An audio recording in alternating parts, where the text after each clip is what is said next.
తెలంగాణ రాష్ట్రంలో ఎన్నికల హడావిడి కోలాహలం మొదలైంది. మరి ఈ కోలాహలం కొనెల్లుతుందా? హైకోర్టు ఏమన్నా మళ్ళా 8 తారీఖు రోజు ఇచ్చేటువంటి జరిపే విచారణలో ఏమైనా అడ్డం తగులుతుందా అంటే తెలంగాణ రాష్ట్రంలో మనం లీగల్గా ఎట్లా చూసినా కూడా ఇది ముంగటపడదు లీగల్గా. ఇంకా రెండోది ఏంటంటే బీసీలకు 42% రిజర్వేషన్ అని చెప్పారు కదా. మీరు కొన్ని మండలాలు చూడుర్రి, 25-30 దాటలే. చూసుకో ఇక 25-30 కూడా దాటలే సర్పంచ్ల దాంట్లో. మీరు చూడండి, చెక్ చేయండి. అంటే వీళ్ళు పాతదాని ప్రకారమే పోతా ఉన్నారు అన్నట్టు. దాన్ని బట్టి కొత్త లెక్కలు కాదు, పాతదాని ప్రకారమే పోతున్నట్టుగా అర్థమవుతా ఉంది ఇవన్నీ చూస్తూ ఉంటే. సరే, ఏదేమైనప్పటికీ కూడా లీగల్గా నిలబడుతుందా ఇది అని అంటే నిలబడే పరిస్థితి అయితే లేదు. ఎందుకంటే ఎంపారికల్ డేటా హైకోర్టుకు సమర్పించలేదు. డెడికేట్ కమిషన్ రిపోర్టు, తర్వాత ఇండిపెండెంట్ కమిటీ రిపోర్ట్ను ఇప్పటివరకు హైకోర్టు సబ్మిట్ చేయలేదు రాష్ట్ర ప్రభుత్వం. హైకోర్టుకు సబ్మిట్ చేయనప్పుడు ప్రత్యేకమైన పరిస్థితుల్లో రిజర్వేషన్ పెంచుకునే ఛాన్స్ ఎక్కడిది? ఇంకా అంటే ఓ తొందరి కార్యక్రమాన్ని చేసి వీళ్ళ మీద కొదిలి పెడదామనేటువంటి ఒక దుర్మార్గమైన చర్య రాష్ట్ర ప్రభుత్వం చేస్తుంది. ఇది చట్టపరంగా రిజర్వేషన్లు వచ్చిన దాఖలాలు అయితే లేవు. ఇవి రాకపోగా ఏంది దీని లక్ష్యం? ముఖ్యమంత్రి రేవంత్ రెడ్డి గారు చెప్పేది ఏంది? బీసీల ప్రాతినిధ్యాన్ని పెంచుతాం. ఎక్కడ? లోకల్ బాడీలో బీసీల ప్రాతినిధ్యాన్ని పెంచాలంటే ఇద్దరు పిల్లల నిబంధన ఎత్తేస్తే ఇంకా పెరుగుతుంది కదా. అదెందుకు చేస్తలేవు? వీళ్లకు ఇష్టం లేదు, ఈ రెడ్లకు ఇష్టం లేదు, బీసీలకు రిజర్వేషన్ ఇవ్వడానికి వీళ్ళకి ఇష్టం లేదు. కానీ వీళ్ళు నిలబడితే బీసీలు ఓట్లేయాలి ఊర్ల పొంటి. బీసీ ప్రజలారా, ఒక బీసీ తల్లి పాలు దాగినటువంటి బిడ్డలుగా ఈ దుర్మార్గులు మన రిజర్వేషన్ ఇవ్వడానికి ఎంత యాతన పెడతా ఉన్నారో చూసిరు కదా. ఈయన చేతిలో ఉన్న ఇద్దరు పిల్లల నిబంధన ఎత్తేస్తేందుకు కూడా ఈయనకి ఇష్టం లేదు. ఇద్దరు పిల్లల నిబంధన ఎత్తేస్తే చాలామంది బీసీలు ఎన్నికల్లో పార్టిసిపేట్ చేయొచ్చు. అంటే వాళ్ళని ఎన్నికలకు దూరం చేయాలనేటువంటి కుట్రతోటే రేవంత్ రెడ్డి ఇలా ఇద్దరు పిల్లల నిబంధన కొనసాగిస్తూ ఉన్నాడు. ఎందుకు తెచ్చిరు? అది ఇద్దరు పిల్లల నిబంధన ఎందుకు తెచ్చిరు? దేశంలో జనాభా పెరిగిపోతుంది కాబట్టి లోకల్ బాడీ ఎన్నికల్లో పోటీ చేసేటువంటి వాళ్లకు ఇద్దరు పిల్లలు మాత్రమే ఉండాలి అనేటువంటి నిబంధన తీసుకొచ్చారు. ఆల్రెడీ దక్షిణ భారతదేశంలో జనాభా తగ్గిపోతుందని చెప్పి ఇదే రేవంత్ రెడ్డి గారు పోయి తమిళనాడు కడలు వదిలిపెట్టి వస్తాడు. దక్షిణ భారతదేశంలో జనాభా పెరగాలంటాడు. జనాభా పెరగాలనుకుంటే ఈ ఇద్దరు పిల్లల నిబంధన ఎత్తేయాలి కదా. ఎందుకు ఎత్తేస్తలేడు? ఒకవేళ ఇద్దరు పిల్లల నిబంధన ఎత్తేస్తే బీసీ, ఎస్సీ, ఎస్టీ మైనారిటీలు ఎక్కువ మంది ఎన్నికల్లో పోటీ చేసే ఛాన్స్ వస్తుంది అన్నట్టు. ఆ ఛాన్స్ రాకుండా వాళ్ళ నోట్లో మట్టి కొట్టడానికి ఇద్దరు పిల్లల నిబంధన అట్లే కొనసాగించి ఇక ఈయన నోటిఫికేషన్ అది ఆకాశరామన్ ఉత్తరం ఉంటుందో పీక్తుందో ఎవరికి తెలియదు. అది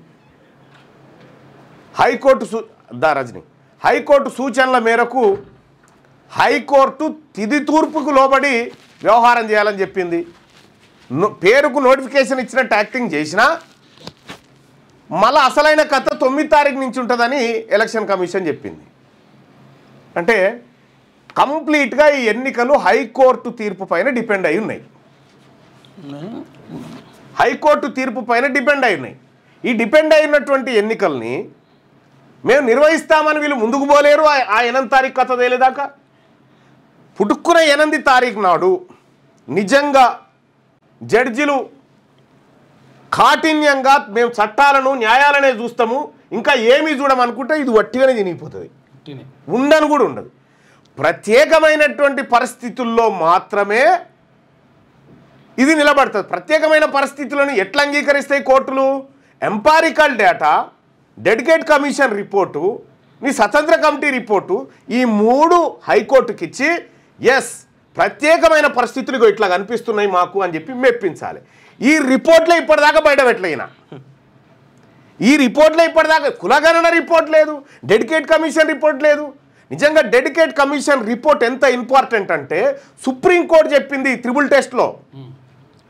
సుప్రీంకోర్టు క్లియర్గా ఒక డెడికేట్ కమిషన్ వేసి ఎంపారికల్ డాటా ప్రిపేర్ చేయాలని చెప్పింది. ఇక్కడ డెడికేట్ కమిషన్ వేయకుండానే బీసీ కమిషన్కు అధికారాలు ఇస్తూ ఓ దొంగ నాటకం కట్టబోయిన తర్వాత హైకోర్టులో కేసు పడి హైకోర్టు వెంటనే ఆదేశించింది డెడికేట్ కమిషన్ లేకపోతే ఒప్పుకోమని. డెడికేట్ కమిషన్ మళ్ళీ వెంటనే జీవో ఇష్యూ చేసి భూసాని వెంకటేశ్వరరావు ఆయన ఆధ్వర్యంలో dedicate commission single man dedicate commission వేస్తే అంత ఇంపార్టెంట్ అయినటువంటి డెడికేట్ కమిషన్ రిపోర్టు ఆయన తయారు చేసుకొని పోయింది ఎవరి దగ్గరికి, రేవంత్ రెడ్డి గారి దగ్గరికి పోయి, అయ్యా రిపోర్ట్ తయారైపోయింది, బీసీలకు 42% రిజర్వేషన్ లేదంటే మీరు అనుకుంటున్నటువంటి రిజర్వేషన్ ఏదైతే తీయాలనుకుంటున్నామో ఈ డేటా పనికొస్తుంది, ఇగో నేను తయారు చేసిన డేటా ఇది ఎంపారికల్ డేటా, మీరు దీన్ని స్వీకరించాలంటే ఆ టేబుల్ మీద పెట్టుకోవా అని రిపోర్ట్ ఎవరికి కావాలని చెప్పాడు. భూసాని వెంకటేశ్వరరావు డెడికేట్ కమిషన్ రిపోర్ట్ను ఏది రేవంత్ రెడ్డి అందుకున్నట్టేనన్న ఫోటో చూసిరా, ఆ టేబుల్ మీద పెట్టిపోయా ఎవరికన్నా ఇచ్చిపో అటెండర్కి ఇచ్చిపో నేను చూసుకుంటా అన్నాడు. అదే ఎందుకు పనికిరాని ఎక్కడ న్యాయస్థానాల్లో కూడా నిలబడని స్వతంత్ర కమిటీ సుదర్శన్ రెడ్డి తయారు చేసిన రిపోర్ట్ను మాత్రం ఎంహెచ్ఆర్డీకి పోయి అందుకున్నాడు. అంటే ఆయన చిత్తశుద్ధి చూడరు. అంటే బీసీలను ఎట్లా మోసం చేయాలనేటువంటి విషయంలో రేవంత్ రెడ్డి జానారెడ్డి రెడ్లంతా ఎట్లా డ్రామా ఆడుతున్నారో చూడరు. అందుకోసమే బీసీలారా మనకు రిజర్వేషన్ ఇవ్వడానికి వీళ్ళకి సిద్ధంగా లేరు. వీళ్ళే జీవో ఇస్తారు, వీళ్ళే కోర్టుకు తోలిస్తారు, వీళ్ళే వాదిస్తారు, వీళ్ళే వాయిదాలు వేస్తుంటారు, మొత్తం వీళ్ళే.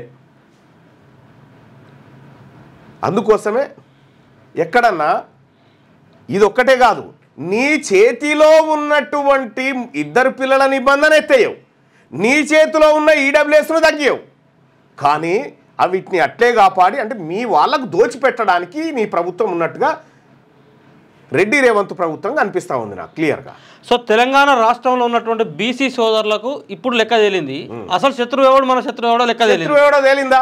ఇప్పటికైనా కూడా అర్థం చేసుకోవాల్సింది ఏంటంటే తెలంగాణలో ఉన్నటువంటి బీసీ సమాజం ఇప్పటిదాకా కూడా మనకు అవకాశాలు లేదా బీసీ సమాజానికి కొంచెం మేలు జరిగేటువంటి నిర్ణయాలు జరిగే కాడ ఎక్కడ మన మేళ్ళకు కానీ మనకు వచ్చేటువంటి సౌకర్యాలను కానీ లేదా ఇతరత్ర అవకాశాలను కానీ ఎస్సీ ఎస్టీ సోదరులు ఎక్కడ అడ్డుకోవడం లేదు. గుర్తుపెట్టుకోండి మీరు బాగా. మనం ఎంతసేపు గ్రామాల్లో ఎస్సీ ఎస్టీ సోదరులను బీసీల వైపు, బీసీ సోదరులను ఎస్సీ ఎస్టీల వైపు ఎగదోర్చి ఈ రెడ్లు వెలుమలు చేస్తున్నటువంటి రాజకీయ కపట డ్రామా ఈ 42% ఇష్యూలో క్లియర్గా కనబడతా ఉన్నది. ఎవరు తెలంగాణలో ఉన్నటువంటి బీసీలకు శత్రువు ఎవరు కామెంట్ రూపంలో చెప్పండి. ఎస్సీ ఎస్టీలా లేకపోతే ఓసీలా ఎవరు అనేది కామెంట్ రూపంలో తెలియజేయండి. 100% తెలంగాణలో ఉన్నటువంటి బీసీలకు శత్రువు ఎవడో తేలిపోయింది క్లియర్గా. అసలు జీవో ఇచ్చినోడు ఎవడు, కోర్టు వేనోడు ఎవడు, కోర్టులో వాదనలు చేసేవాళ్ళు ఎవరు, గవర్నమెంట్ తరఫున ఏజీ ఎవరు, వాస్తవానికి హైకోర్టు తీర్పులు కానీ ఇంకో కోర్టు జడ్జిమెంట్లు కానీ జడ్జిమెంట్ల కంటే బిఫోర్ మేము అనాలిసిస్ చేయడం అనేది సరే, జడ్జిమెంట్ బిఫోర్ అనాలిసిస్ చేయడం కరెక్ట్ కాకపోవచ్చు, కానీ పరిస్థితులు ఏ రకంగా ఉన్నాయనేది అంచనా వేయాల్సిన అవసరం ఉన్నది.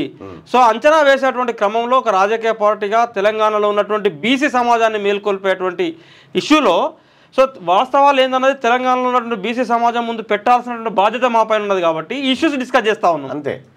అయితే ఇప్పటి వరకు బీసీలకు ఈ 78 సంవత్సరాల నుంచి శత్రువు ఎవడో తెలియకుండా కాపాడి రేస్. ఎగ్జాక్ట్లీ. మేము ఎప్పుడైతే బీసీ వాదంగా తెలంగాణ ప్రజలకు జరుగుతున్న అన్యాయం నుంచి అసలు బీసీలు ఎట్లా నష్టపోతున్నారని తీస్తే అసలు శత్రువు ఎవడరా ఈ బీసీల కంటే ఈ రెడ్లు వెలమలని తేలింది. ఎగ్జాక్ట్లీ. సో ఈడబ్ల్యూఎస్ రిజర్వేషన్ తీసుకొచ్చి విద్యా ఉద్యోగాలను కొల్లగొడుతున్నటువంటి వాళ్ళే. ఈడబ్ల్యూఎస్ రిజర్వేషన్ ఇంప్లిమెంట్ చేసిన వాళ్ళు వెలమోళ్ళు, అమలు చేస్తున్న వాళ్ళు రెడ్డోళ్ళు. ఉద్యోగాలు ఎత్తుకపోతుంది ఎవరి మనై. మీ వ్యాపారం అభివృద్ధి కావాలని కోరుకుంటున్నారా? అయితే వెంటనే క్యూనస్ ని సంప్రదించండి. Schools, colleges, banks, shops, office promotions, land promotions, political promotions, restaurant promotions, hospital promotions, పుట్టినరోజు వేడుకలు, శుభకార్యాలు, వ్యాపారాలు ఏవైనా, సందర్భం ఏదైనా ఇప్పుడే క్యూనస్ ద్వారా తెలియజేయండి. మీ వ్యాపారాన్ని అభివృద్ధి చేసుకోండి.